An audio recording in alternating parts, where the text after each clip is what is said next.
Marina Adams, Bridgehampton. I think it's wonderfully conceived and a great use of so many artists that are out here, both North and South Fork, because I have lots of friends. More of my contemporaries, I would say, are in the North Fork. And it's kind of like a fluke just that we landed here, And yeah, this is a way that, we get to see everybody's work and in conjunction with the collection. So it seems very apropos, I guess, from my experience of the parish and what its function is within the community.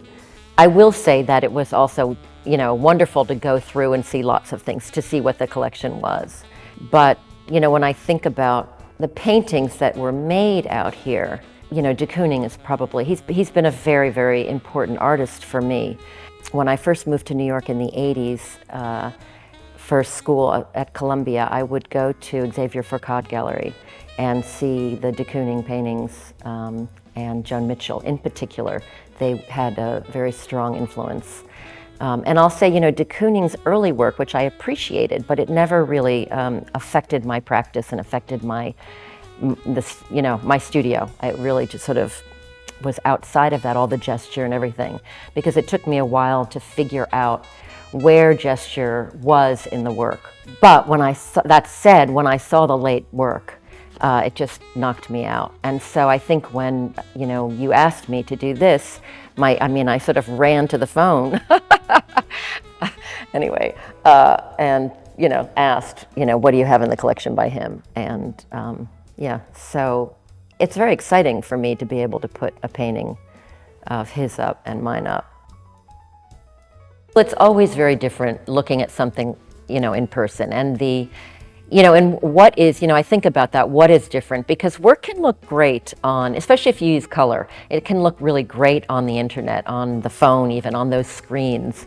But what's the difference? And people do always remark that coming to the studio and seeing the work firsthand or seeing an exhibition, they're so surprised. It's like somehow they were experiencing something else.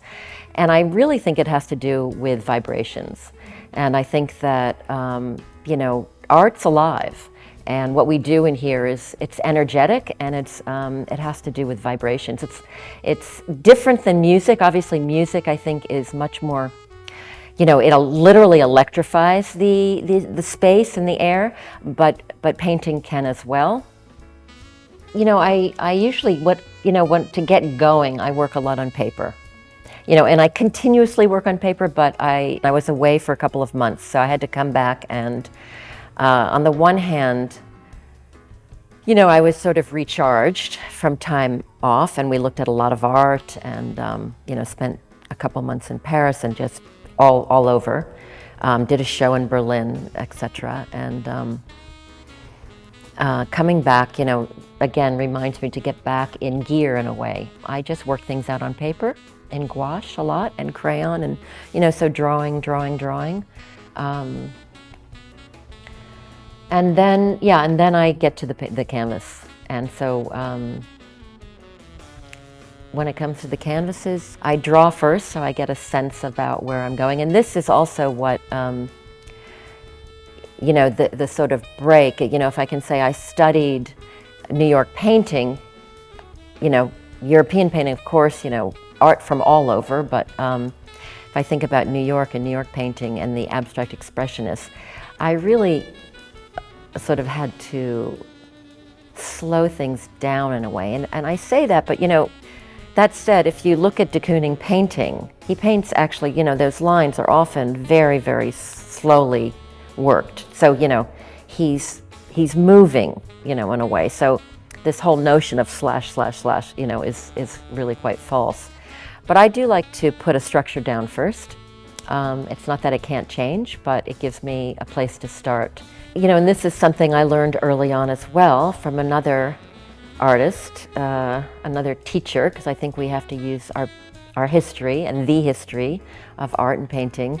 But Picasso really taught me how to, in order to be the creator, you had to be the destroyer, and so you have to be willing to give up whatever it is. And sometimes, and this I learned early on too, sometimes you have to give up your favorite part of the painting, maybe even the most beautiful part, because otherwise you end up trying to just feed that and it gets petty, right? So you've got to sort of open it up. And in the end, you give the work what it needs. It's just like human beings, you know, it's just like everything. If you can give something what it needs to thrive, then you're going to get something that's thrived. And so it's really a matter of paying attention and recognizing things. And that's, to me, the big difference between a young artist and an older artist. We need art more than ever now.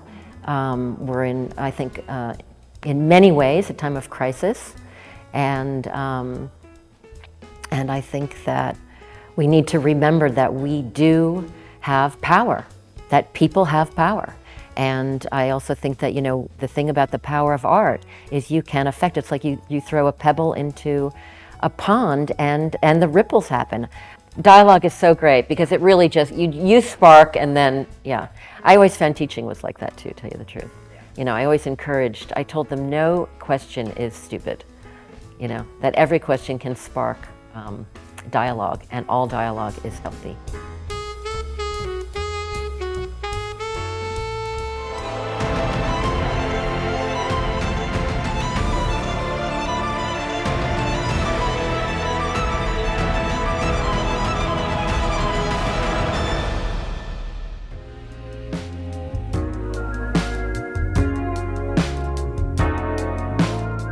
Alice Aycock. I'm an artist. My main residence is on Green Street in Soho in New York City. And I also have a weekend home in Noyac, which off of Millstone Road, outside of Sag Harbor. And I have owned that home for 30 years. And I have been in the Hamptons for 35 years.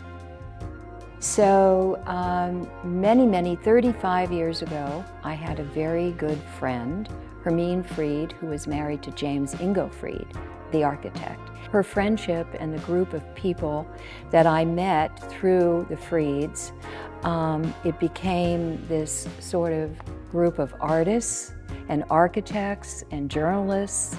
And I felt this enormous sort of sense of safety and community, and where I could engage in conversations, and we all were on, you know, not that we didn't disagree about ideas, but it was about ideas and art, and as I said, journalists, and we go to the beach every weekend and talk all afternoon and eat wonderful food, and it was a kind of fairy tale time. In terms of the community of artists, there is still this deep well that cannot be the Pollock-Krasner House, the de Kooning legacy, all the other artists who have been out here. That cannot be erased. That's there. And as a deep, deep well that connected all the artists that came later. That's why we wanted to be here, because we felt, and I want to say, safe.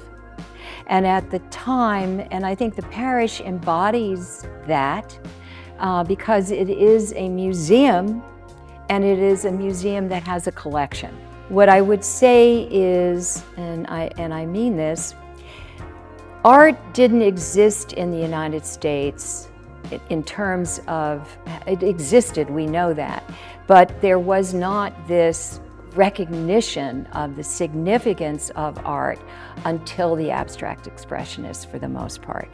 And you have to understand that now it's cool to say you're an artist. Back then, you were considered weird and wackadoodle, and America did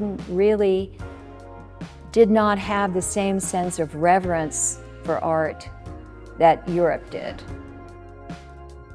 The diagrams here, the contradance diagrams, which I found in a book about symbols many years ago, and I would look at those diagrams and I'd say, can I lay out a city using, they're so beautiful, and they're about dance movement, and I love dance, and I don't use the body, but I love the movement of the wind, of dance, of all of that. And I've kept trying to say, how can I use them? And then I had this book from childhood that I think belonged to my father about astronomy and science, where they were trying to take the stars and lay them out. And it was a cover of this book, which I kept staring at, and they would diagram it out on the land, showing how you could take a star system and figure out what it would be like spatially and all of that. And so I kept staring at that, and I kept thinking about the contra dances. And then I love amusement parks and circuses, and I look at them for ideas and all these curves and hoops and super duper loopers, which I have used in my own art. And then I started to think about love and all kinds of love, but how you look at the stars and you say, you know, what is my fortune this month if I'm born under this star system? And of course, I don't really believe in it, but the more life becomes less certain, the more you do rely on magic, sort of. I also thought about something that happened to me as a very young child, where I went out in the summer and I looked up at the stars and I thought, oh my God, I'm just this tiny little person in the universe, and I want to be somebody, but I'm just a speck of dust. And there's all of these stars up there. What is this about? There's all these things I don't understand, and I'm a little speck of dust. And then, but I want to be somebody. And that kind of dichotomy between being the speck of dust, wanting to be somebody, and then that huge universe. And now more than ever, we're in that situation. We know now, you know, there's so much more, and we are really just at the mercy of the universe. And then I thought of Leonard Cohen, Dance Me to the End of Love. And so I began to layer all these things together, the astronomy, the stars, the book from childhood, the contra dances, where you're never intimate exactly, you're moving around each other, showing off for each other, sort of flirting with each other. And then these movements of all these different elements, some of them are taken from child's toys, some of them are taken from circuses, movements, old-time circus movements, some of them are taken from super duper looper. I grew up near Hershey Park, and actually, never mind about that, but well, when things would get kind of whatever at home, my father would say, why don't we go to Hershey Park? And then we'd go on all the rides and to thrill ourselves. And so, and some of my art definitely deals with all of these curves. But at any rate, I thought, finally it fell together in this Dance Me to the End of Love. And then Dennis Oppenheim, who came out here very early on in, I think, the late 60s, 70s, to do some of his early earth art pieces, which I find really significant now, then and now, where it was about, you know, the kind of what we would say transience of nature, but nature was his painting canvas. And so many of those early pieces, whether it was his fingerprint or Wishing the Mountain's Madness, throwing stars at the mountain, but they were all photographed and they existed as a series of prints and photo documentation. This one, Polarities. And Dennis and I were lovers. We married, we divorced, and we were forever friends. We knew we had a very intense creative time together, and where we were one-upping each other. You do this, I'll do this. It was very, very creatively significant when Dennis was doing his early earth art work, which to me is also some of his really extraordinary work. And it was done in Bridgehampton on a farm field nearby. And he took his his father's last, what he says, his father's last gesture and his daughter's first drawing, and he laid them out in the field in flares, and it's called polarities. And once again, Dennis is layering and layering and layering. He's taking the technology that was available at the time, using the earth as his canvas, and then layering in. What I like about the art that I care about is it's layer upon layer of transformations. It's not just a one thing. And so you have the personal, you have the natural, you have the environment, you have the flares, and then you have the existing technology of being able to photograph it from the air, which he did. And so I thought, it's some of my favorite period of his work. I show it to my students to try to get them to understand that art is not just about making things, but it's about ideas. And I thought it would be a perfect sort of contretemps.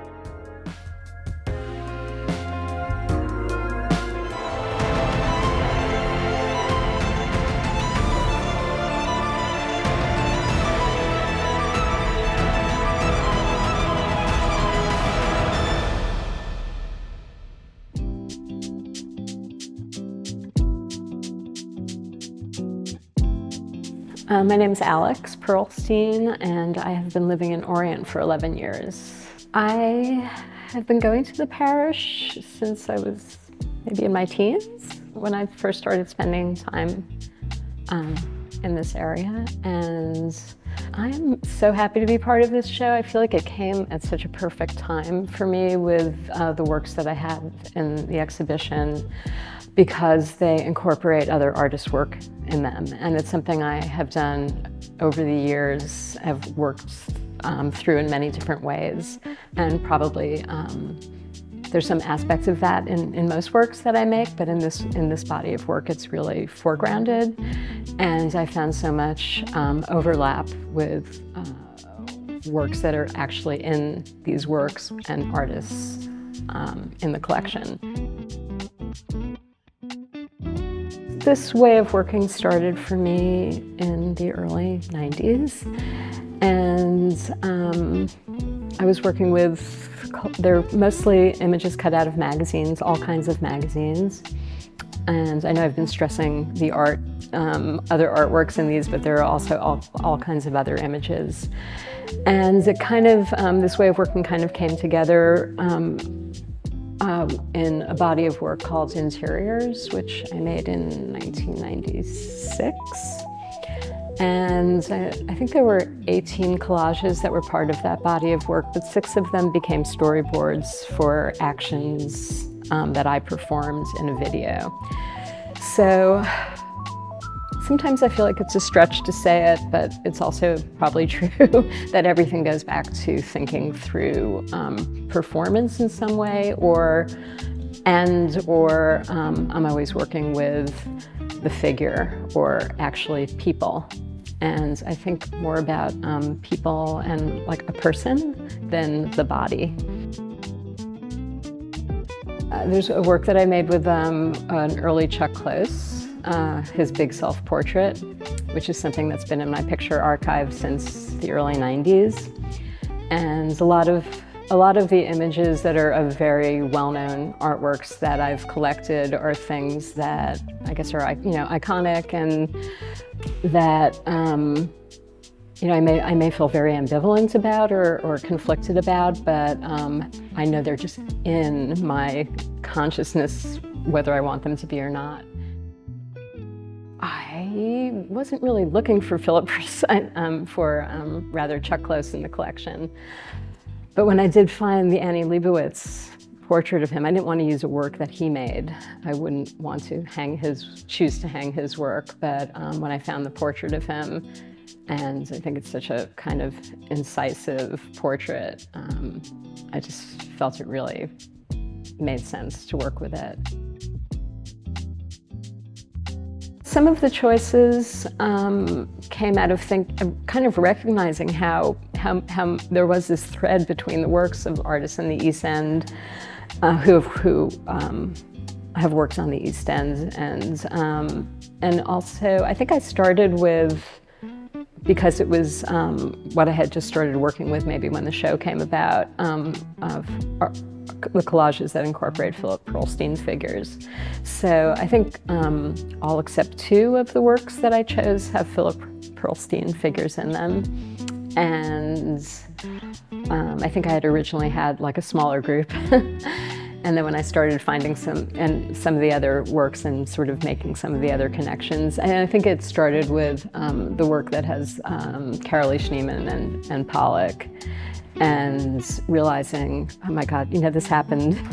these things were happening, you know, like in the same part of the Springs. And it just, yeah, it seemed like that had to be in here. So that was sort of like when I decided to expand.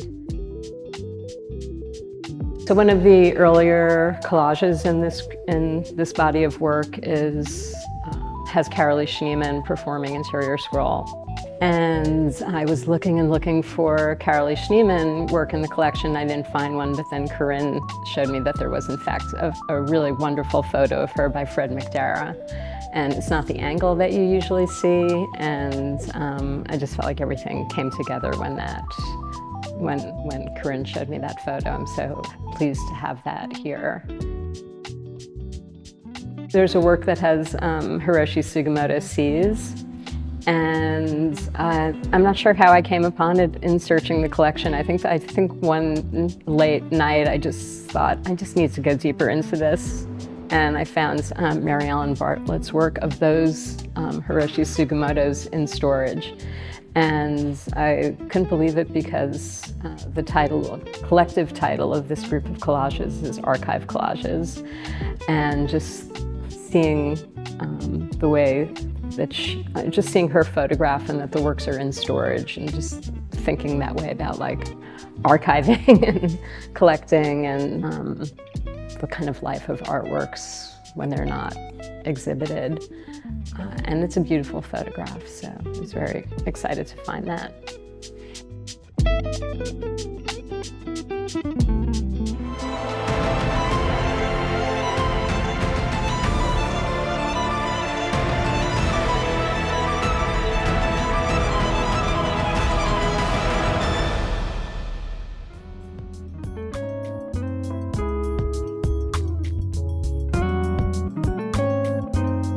My name is Ned Smythe, and I left New York in '94 and moved to Sag Harbor, and then built a studio on Shelter Island.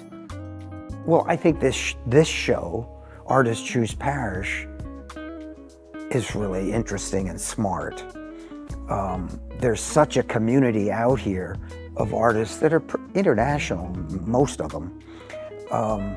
And I think it's great to have them in the museum, and I think it's really great to see who and what they choose to go with their work. So it really solves 2 big things.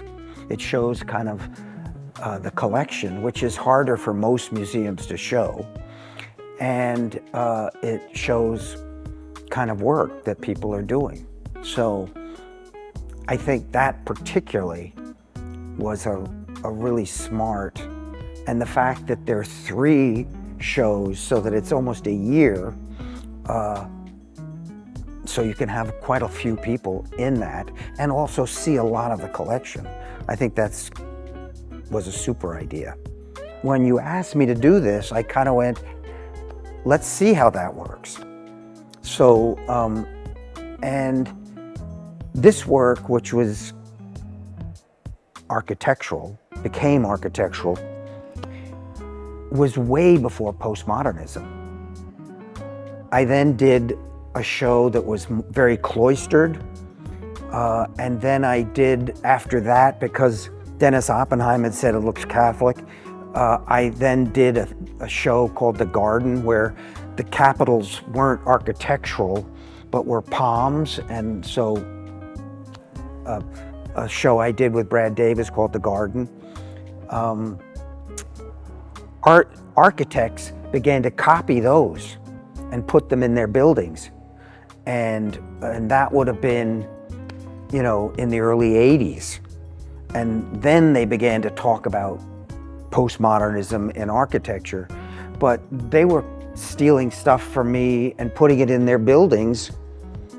And I had done, this work was done in '73, and I think postmodernism, I don't know exactly when it became a name for a, it was in the early '80s at least. So I just thought it would work great in this particular building. So because this came out minimal art, I thought, oh, I'm gonna look, and I went through every piece in the Parrish collection looking for a minimal artist. And there was a Flavin, which is minimal, but it had already been chosen. And as far as I know, I couldn't find one minimal artist. Not a Judd, not any of these guys. And I just thought, so I was kind of like, this work all came out of that. What am I gonna, now what do I do? And then I came on Louise Nevelson, and the height of the Louise is kind of the same height as these. I had known her, I had seen her work, and I knew where she lived, and I used to pass it going to my first studio on Delancey Street. So it's a wall piece, like these pieces. There's some depth, and it's one color. So it just seemed to me the closest thing. I mean, it's not about minimalism, but it's certainly related, I thought. So I thought that worked really well. This has a much more almost industrial feeling of boxes, but things in the boxes. So it's more interested than just a box. And, cement is this industrial, and I can remember when I first showed these, people said, I think of concrete as so cold. These are so warm. And when you see it in a mold and it's pulled off, they usually have a watertight surface. So the mold, the outside of it has this kind of like troweled surface, which is very bright, and it's a skin. I cast them, I troweled the top, but I showed the soft side where the water from plywood sucked it off, and so they became much softer. I find the Parrish has gotten more and more interesting. When it was in Southampton, in town, there were things that were kind of interesting, but it just seemed all over the place. And I just think that, with the community out here, and there's so many people that I would never come out to the Hamptons. I would get invited to come out, and I'd go, I don't wear pink pants and play golf. I'm not going to, I really thought of it as kind of an extension of boarding school. So I wouldn't come. And then I was talked into it by an Australian couple who we met in Tribeca, and their son and my older son, and they invited us out. And again, I said, no, I'm not going. And they said, give me a break, Ned. The boys will have a good time. And when we went down to the beach in Gibson Beach in Sagaponack, I ran into everyone I knew. So we kind of decided, and we wanted to leave New York, and we went, well, maybe this is the place to go.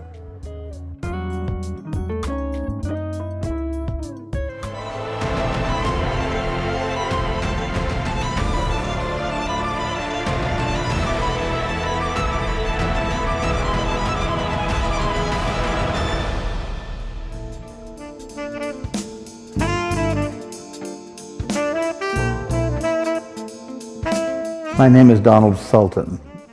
I'm based in New York and in Sag Harbor, and I've been in Sag Harbor since 1984 and involved with the Parrish in both locations. I went to the site and looked at the collection, and then when I looked at artists I was interested in, I would look at the works you had. I was also looking for artists that the other people might not have picked. And I was surprised at who they didn't pick, because, for example, Keith is a really big presence in the Hamptons, and a great character and a wonderful artist. And of course, having Roy having works of his here, I thought, well, somebody would have put him in there, but they didn't. So I thought, well, that's great.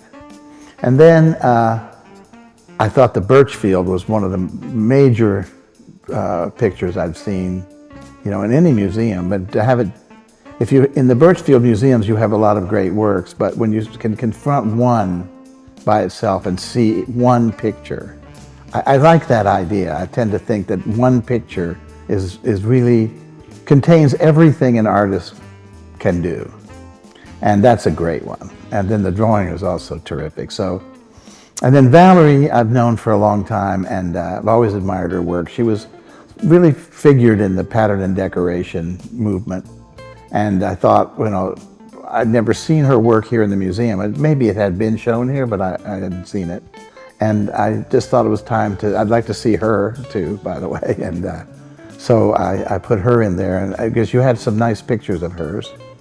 And Ronnie Fisher, who did this lamp, I have one of his early lamps in my house from when, I guess I knew him in the 70s, or late 70s, early 80s.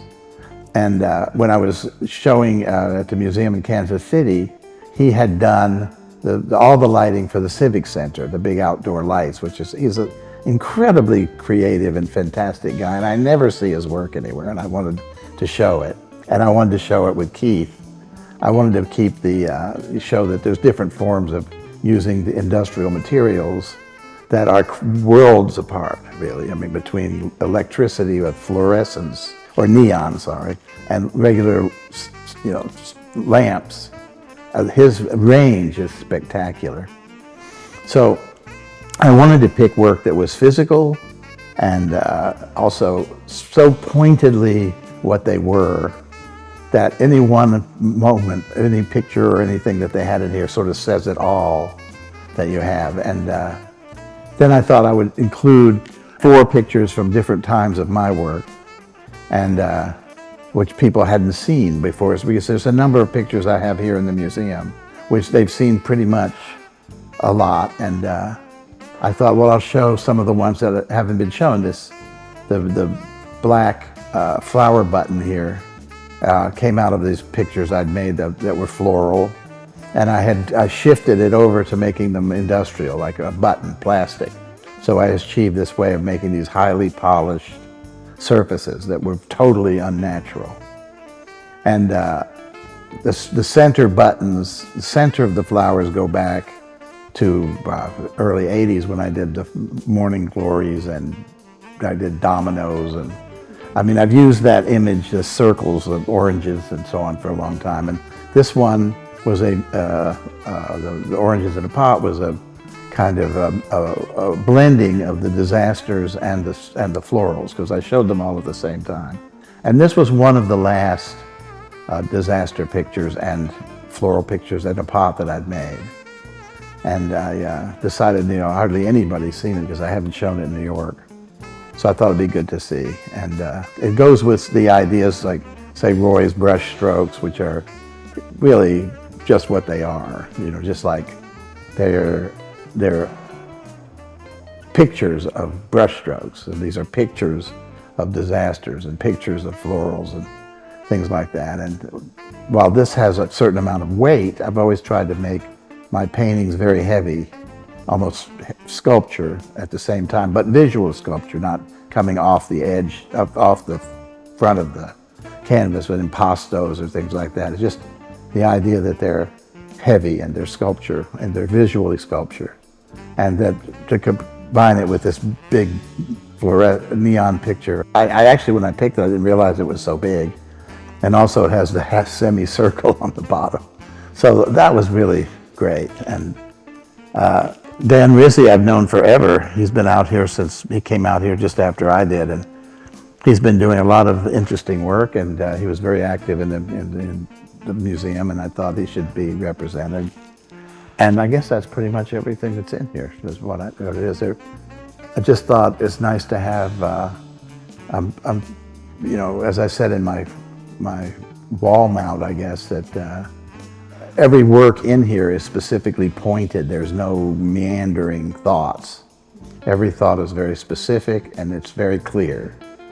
And I used to have a friend, Richard Archwager, who would make very strong, kind of quirky pictures, and you'd say something like, well, did you see this or that? And he'd say, well, I always like people to follow my instructions. And I've always remembered that, because I think that's what everybody here does. You have to follow their instructions. And each work contains a myriad of ideological thoughts and points of view about life. They're strong individuals, and I think they hold together. I grew up in a time when artists had points of view, and they would fight over these things. They knew what they thought was the most important thing in art and how it moved and what it was. And that's been broken down to a certain extent by the commercialization of the art world.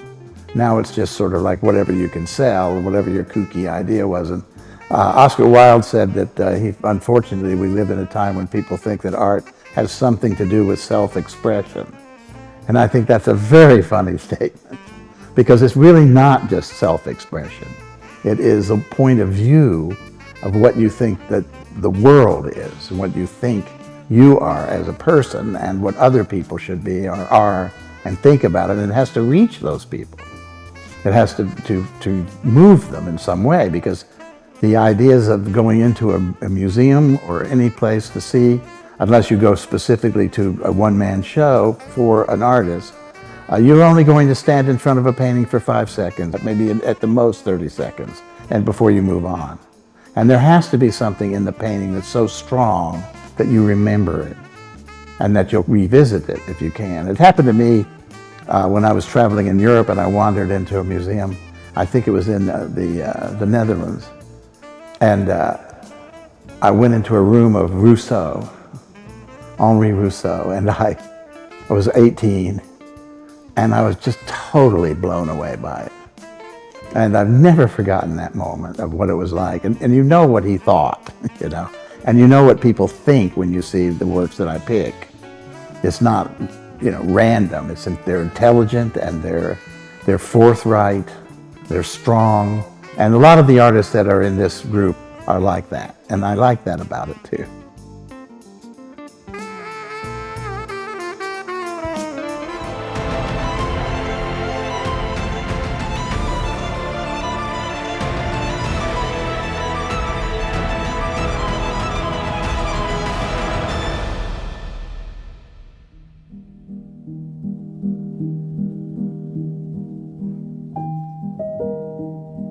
John Toriano, Sag Harbor. I participated in the earlier iteration of this idea when we had artists choose artists in order to promote other artists that people might not be aware of that live out here on the East End.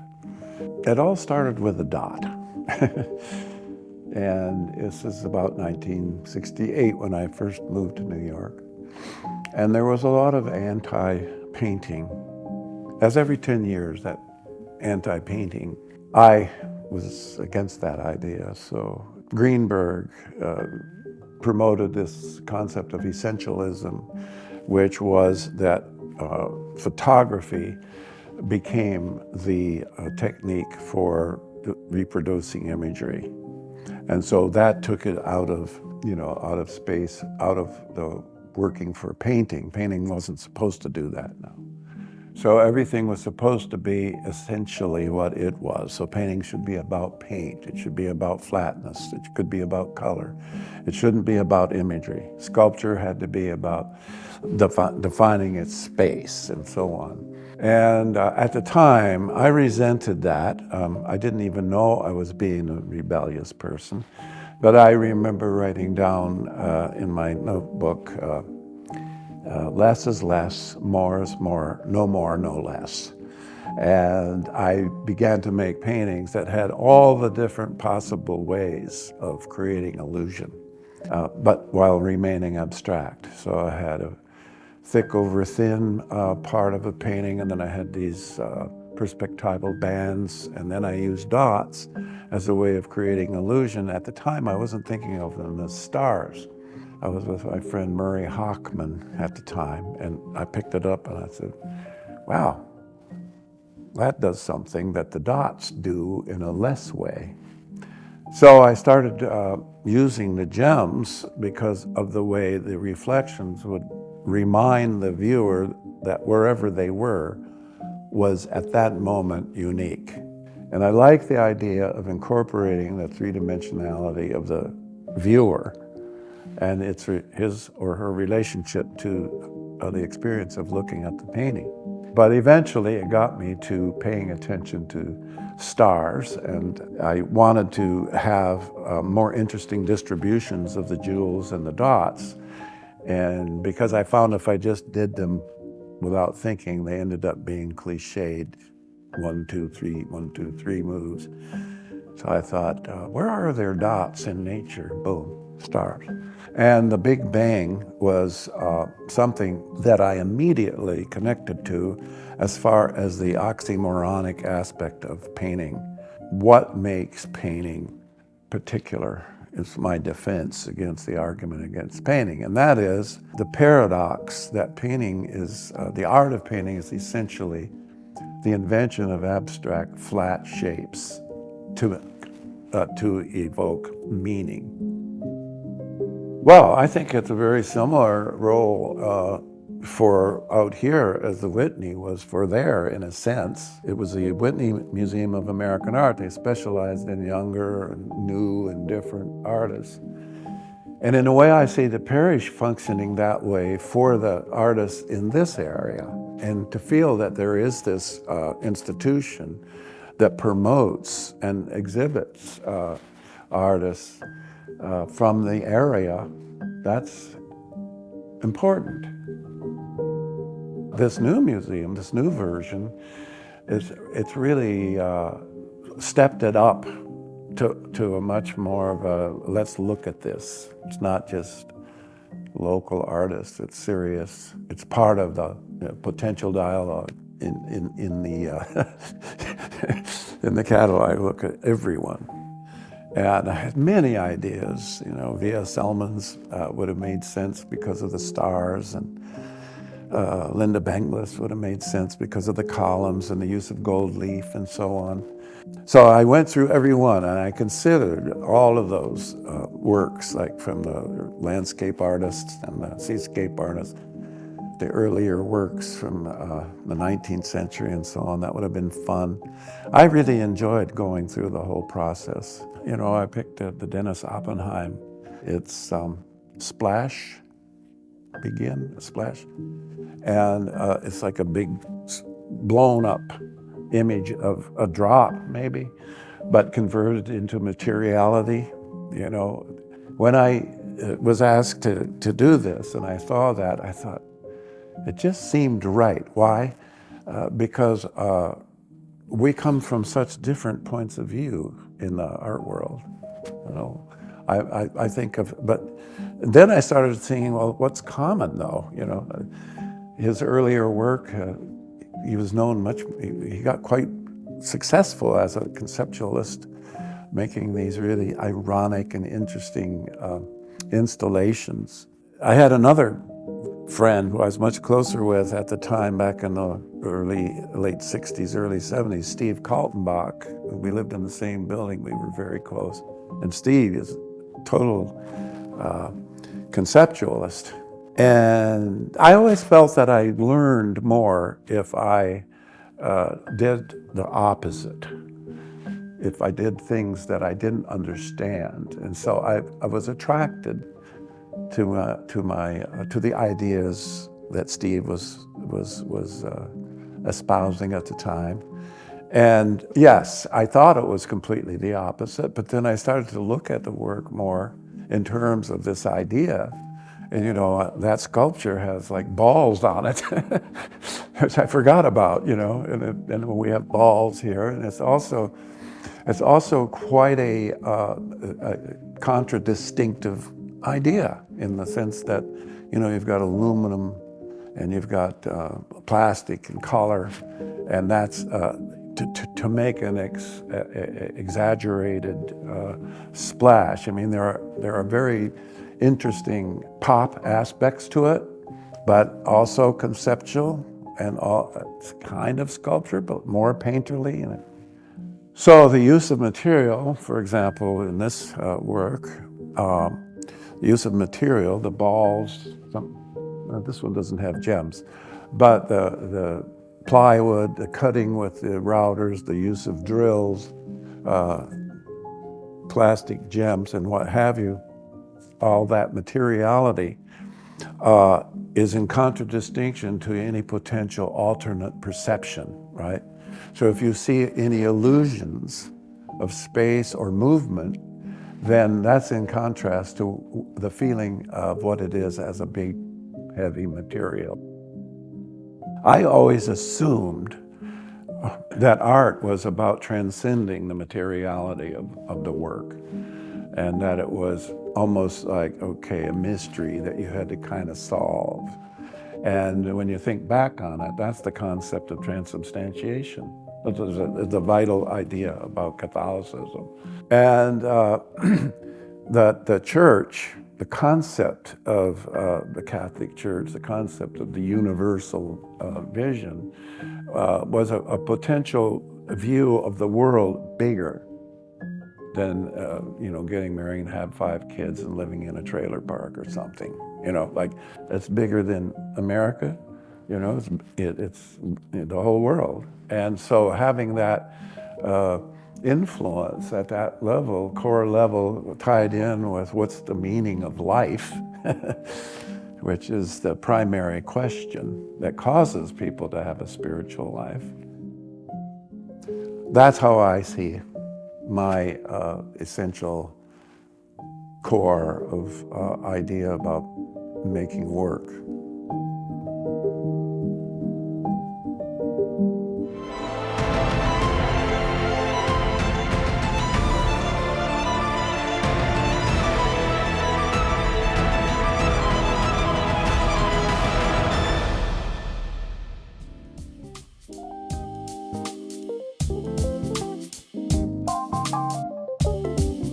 My name is Stanley Whitney, and I live right now in Bridgehampton, New York.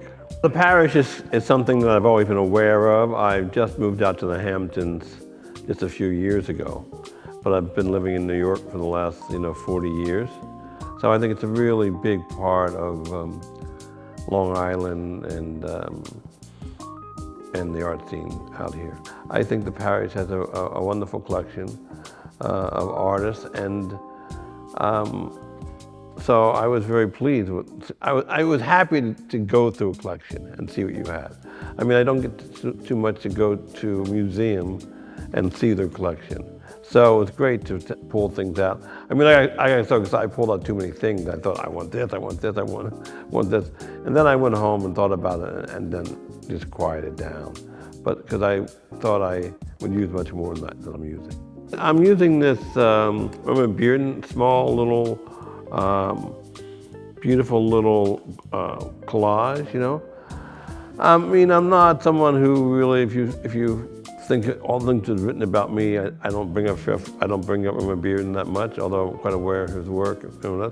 But I thought it was such a beautiful, loving little collage. And I wasn't, when I came home after, going through everything, I kept thinking about that in that piece. And I thought, I kind of want to do a small group. I didn't want to do a big room. I kind of want to do a small, just really kind of like small selection. So I thought that piece just felt really right to me, you know what I mean? So that piece I chose. And then I found online, I found a good Guston drawing, Because Guston, I mean, I was a student of Philip Guston, and not for very long. I knew him when he was just changing his work, and he was going towards figuration, I was going towards abstraction. And I wasn't painting much, and he wasn't painting much. Although I didn't know at the time he wasn't painting much. But my work had kind of my figurative work had kind of died off. I didn't like it anymore. So, but his work, I think his drawing weight and my weight are very similar. I think that's why he liked my work. You know, the weight of our work is very similar. So I chose those things. Well, my practice, how do I work? I just want to be in the studio painting. I do lots of drawings and paintings. I don't paint every day. I work in oil, so there's time drying time. So I maybe paint 1 or 2 days a week. So that's the oil painting part of my practice. But I have a big drawing part of my practice. I think I found early on, actually even through Philip Guston when I was with him, the drawing was the key. The drawing was the key that you can reinvent yourself. So I'm always drawing. So if I'm not painting, because I can't paint every day, because like I said, oil painting, the paintings are dry, I'm either working in gouaches or I'm working on pencil drawings, watercolors. So I'm all drawing. And I think drawing allows me to think on paper. I think drawing's like thinking on paper. And it gives me possibilities of where the work might go, and also keeps me very fluid. So it's kind of like staying in shape. For me, it's like I'm staying in rhythm. So I don't want to get out of rhythm. So if I'm not painting, then I'm drawing. When I paint in the paintings, I paint straight away. Once I put a mark down, then I have a relationship. I realized that early on. When I first came to New York, I had a job working at Pearl Paint, which was a very small art school, art supply place. It was just really 3 of us who ran this art supply. Downstairs, Perlmutter, the guy who owned Pearl Paint, it was really a paint store. And then because of Soho, he opened up this art supply store. I used to cut canvas for Barnett Newman. And we would cut canvas for Barnett Newman just the exact size he wanted. He would never buy more than what he needed. But one time I stepped on the corner, and we had to check the weave because he had to have a perfect weave with no knots in it. And one time I stepped on the corner of the canvas and I rolled it up, and the assistant came and got it, and he brought it back, someone stepped on it. And I thought, you're gonna paint on it anyway, what's the problem? But I realized it really was about where he started mentally with the work, you know what I mean? And that really stuck with me, like where do I start mentally with the work? So with me, if I put a color down, then I'm there. So I started painting these. These are 60 by 60, which I think is a really nice size. It's a really, if I think of someone living in their house, I think it's a really nice size. So this is one of the first paintings I painted when I back, but it just felt good to me, and I want to see how this painting feels in terms of in the museum, a small painting in a big space like that, how it holds up. But it's a painting I like a lot. That's why I chose that painting. It seems very simple and very complex at the same time. I like to get up and paint in the morning. I don't paint at night. That's something I started doing early on when I got out of art school, because I had a job and I would paint where I lived, and I would get up and want to paint and I had to go up to work. So I always thought, gee, I'd like to get up and just go paint. So for me, I established that probably in the 60s, where I wanted to paint in the day, because I had to paint at night before. So I love to get up, so I'm in the studio by 10, 11, and paint, through the day. But I think in those days, coming out of art school in the 60s, 68, and graduate school from 70, 72, you kind of felt you had a lot of time. You know what I mean? You felt like I didn't feel I had to show right away. And life was, New York was, lots were cheap, and you could work and make your money and pay your rent in one week or 2 weeks. So I felt I had a lot of time, and I always like dream time. I had a lot of time to dream and think about and work and try and make mistakes. I mean, I had dealers over and tried to show work, but no one liked it. So I wasn't very successful that way, business-wise or that way, but I was able to just keep painting.